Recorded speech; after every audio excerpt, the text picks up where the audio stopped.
नमस्कार, आप सभी का स्वागत है जन टीवी में। मैं हूं आपके साथ दीपिका जांगिड़। तो चलिए आपको सीधा लेकर चलते हैं राजस्थान विधानसभा, जहां पर मुख्यमंत्री जगदीप धनखड़ भी मौजूद हैं। हमारे बीच हैं माननीय राज्यपाल पश्चिमी बंगाल श्री जगदीप धनखड़, माननीय मुख्यमंत्री राजस्थान सरकार श्री अशोक गहलोत जी, माननीय अध्यक्ष राजस्थान विधानसभा डॉक्टर सीपी जोशी, माननीय नेता प्रतिपक्ष राजस्थान विधानसभा श्री गुलाब चंद कटारिया, माननीय संसदीय कार्य मंत्री श्री शांति कुमार धारीवाल। और आज के समारोह का शुभारंभ दीप प्रज्वलन से करें। आज के हमारे मुख्य अतिथि माननीय राज्यपाल पश्चिमी बंगाल श्री जगदीप धनखड़ जी, आपसे निवेदन दीप प्रज्वलन कर इस सत्र का शुभारंभ करें। सम्मानित मंच से भी आग्रह दीप प्रज्वलन में शामिल होने के लिए। थोड़ा वॉल्यूम।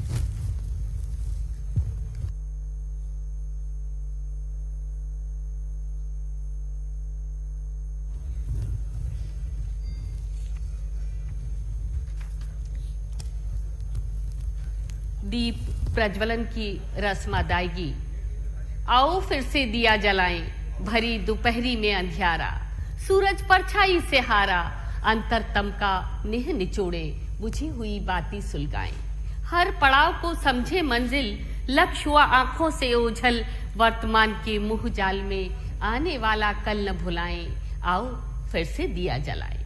और तिमिर चाहे कितना भी घना हो, आलोक की सिर्फ और सिर्फ एक किरण उसे प्रकाशित करने के लिए पर्याप्त।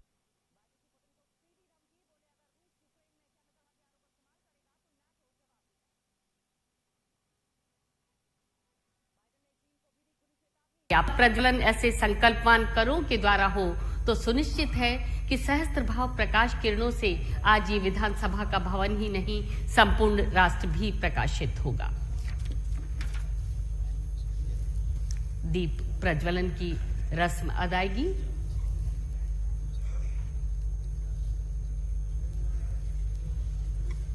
हमने आज के आयोजन के मुख्य अतिथि माननीय राज्यपाल पश्चिमी बंगाल श्री जगदीप धनखड़ जी का स्वागत हृदयस्थ और अंतस्थ भावों से किया। आइए करते हैं स्वागत का सारस्वत अनुष्ठान। हम माननीय का स्वागत हरियाली और खुशहाली के प्रतिरूप, वृद्धि और विकास के वाहक, प्रगति और परोपकार के प्रतीक नन्हे पौधों के माध्यम से करना चाहेंगे। डॉक्टर सीपी जोशी, माननीय अध्यक्ष राजस्थान विधानसभा, आपसे अनुरोध करना चाहेंगे माननीय राज्यपाल महोदय को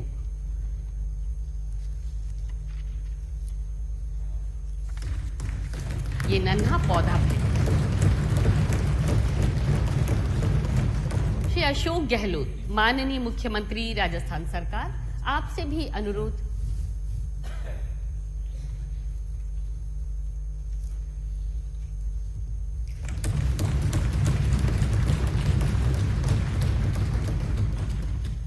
श्री गुलाब चंद कटारिया, माननीय नेता प्रतिपक्ष राजस्थान विधानसभा,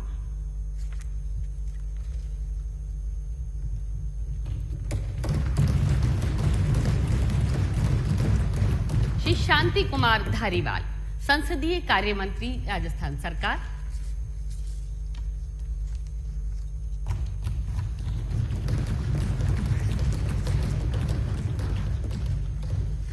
परंपरा को हमने थोड़ा सा परिवर्तित करते हुए आपका स्वागत नन्हे पौधे भेंट कर किया।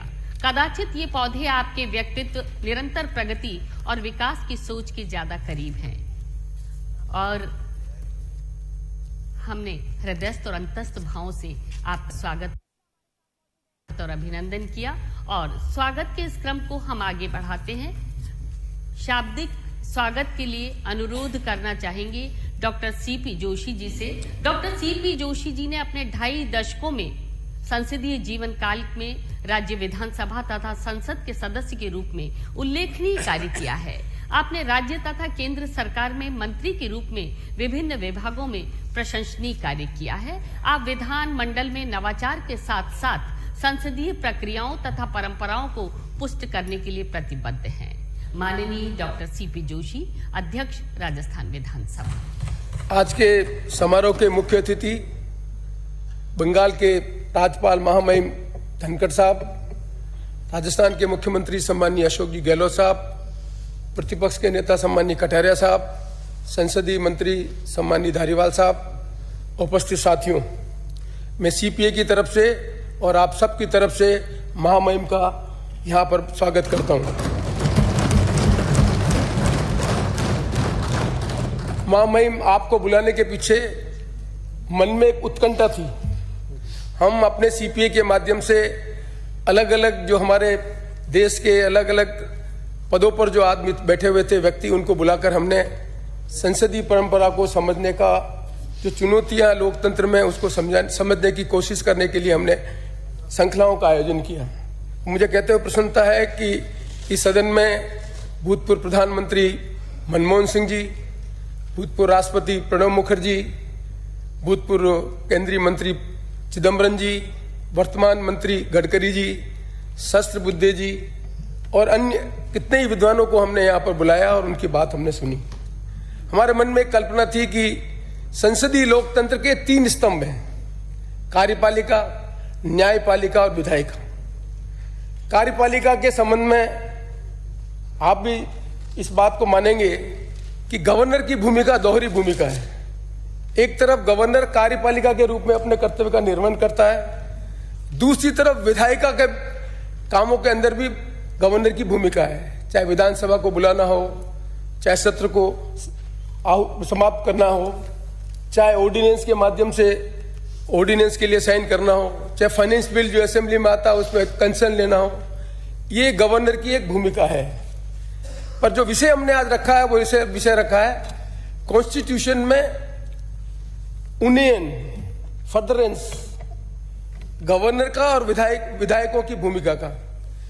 माननीय महामहिम महोदय, मुझे आपको स्मरण कराने में बहुत प्रसन्नता भी है।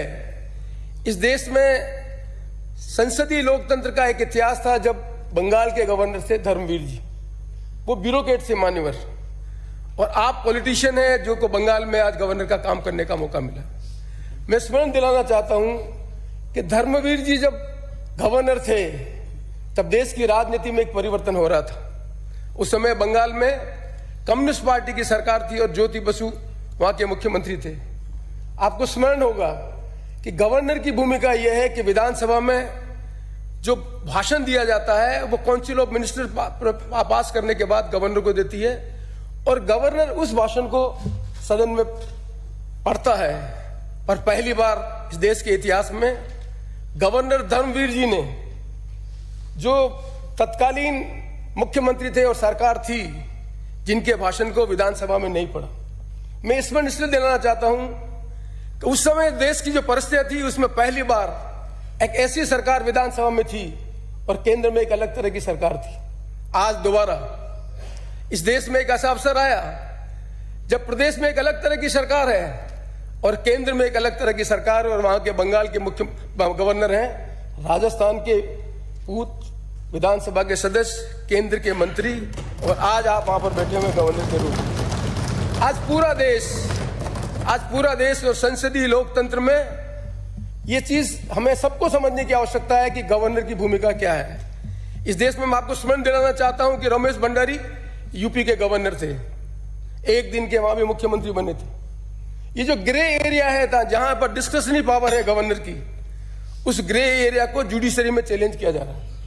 और ग्रे एरिया को जो चैलेंज किया जाता है तब गवर्नर की भूमिका दोहरी हो जाती है कि क्योंकि आप एग्जीक्यूटिव हेड भी हैं और आपको विधायिका के रूप में भी हमारे राइट्स को प्रोटेक्ट करने का आपकी जिम्मेदारी आपकी है। तो मेरे मन में उत्कंठा थी कि एक गवर्नर के रूप में इस संसदीय लोकतंत्र में जब डेमोक्रेसी इवॉल्व हो रही है, इस देश में डेमोक्रेसी इवॉल्व हो रही है और इस देश में जिस तरह का राजनीतिक परिदृश्य बन रहा है, उस परिदृश्य में गवर्नर की भूमिका जो कॉन्स्टिट्यूशन में प्रोवाइड है, उस कॉन्स्टिट्यूशन में प्रोवाइड होने की भूमिका के साथ साथ मान्यवर अंबेडकर जी ने कहा था कि कानून कुछ भी बना दें पर व्यक्ति जो उस जगह पर बैठा हुआ है उसकी भी भूमिका उतनी ही महत्वपूर्ण है। इसलिए रोल दो तरह के होते हैं मान्यवर, एक रोल होता है एक्टिव और एक होता है पैसिव। आप गवर्नर के रूप में मुझे ऐसा लगता है आप अपनी एक्टिव भूमिका को इस लोकतंत्र के सामने रख रहे हैं। इसलिए हमारे सबके मन में उत्कंठा थी कि हम आपको बुलाएं, आप हमारे हैं। और राजस्थान एक ऐसा प्रदेश है जिस राजस्थान के प्रदेश में गवर्नर बहुत रहे हैं, चाहे नवल किशोर जी हो, चाहे कमला जी हो, चाहे हमारे गोविंद सिंह जी हो, चाहे व्यास जी हो, चाहे शिवचंद्र जी माथुर हो, चाहे हरदेव जोशी हो, चाहे भैरव सिंह जी शेखावत को उपराष्ट्रपति अवसर बनने का मौका मिला। पर आप बिरले गवर्नर हैं जिन गवर्नर को कॉन्स्टिट्यूशन में अपनी भूमिका को लोकतंत्र में लोगों के सामने समझाना है कि गवर्नर अपनी भूमिका का निर्वहन लोकतंत्र को मजबूत करने के लिए किस तरह से कर सकता है। ये निर्भर करेगा गवर्नर के रूप में आप में और व्यक्ति के रूप में ऑनरेबल धनखड़ साहब के ऊपर। इसलिए हमारे मन में इच्छा थी कि हम आपको बुलाएं, आपकी बात सुने। और जो हमने एक सीपीए के माध्यम से परंपराएं की है उस परंपरा में हम आपके अनुभवों को सुनकर कैसे हम इस देश में लोकतंत्र को मजबूत कर सकें, अपनी भूमिका का निर्वहन कर सकें, ये सोचकर आपको बुलाया। ऐसे मान्यवर, मैं सीपीए के अध्यक्ष के नाते आपका स्वागत करता हूं और आशा करता हूं कि आपके अनुभवों का लाभ हम सबको मिलेगा। और मुझे इस बात की भी प्रसन्नता है कि आज के दिन हमने ये भी फैसला किया कि जो हमारे बेस्ट विधायक हैं उनको भी हम पिछले 2 साल में हम उनको अवार्ड नहीं कर पाए।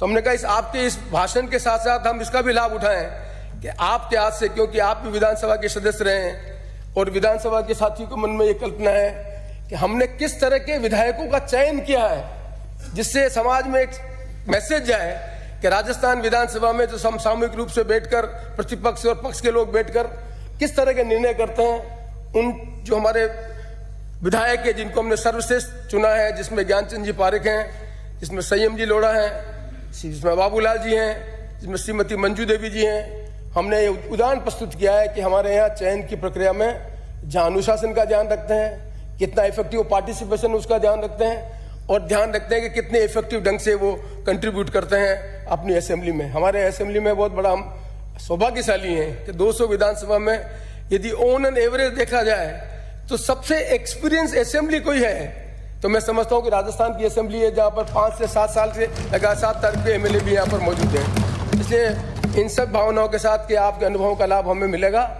और आपके अनुभवों के आधार पर इस देश में संसदीय लोकतंत्र में गवर्नर की जो भूमिका है, कैसे इस देश में लोकतंत्र को मजबूत करें, उसमें हम कुछ आपके अनुभव का लाभ ले सकेंगे। इन्हीं सब शब्दों के साथ एक बार मैं आपका हृदय से स्वागत करता हूं और सारे साथियों की तरफ से पुनः आपका स्वागत करता हूं। धन्यवाद, नमस्कार।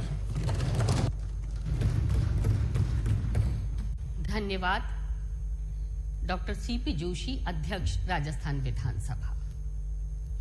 और अब हम श्री गुलाब चंद जी कटारिया साहब को आमंत्रित करना चाहेंगे उद्बोधन के लिए, लेकिन उसके पहले आपका एक संक्षिप्त परिचय। इस विधानसभा में आप सर्वाधिक अनुभवी सदस्य हैं। आप 8वीं बार राज्य विधानसभा के लिए चुने गए सुदीर्घ संसदीय अनुभव रखने वाले। श्री कटारिया जी का संसदीय जीवन सभी जनप्रतिनिधियों के लिए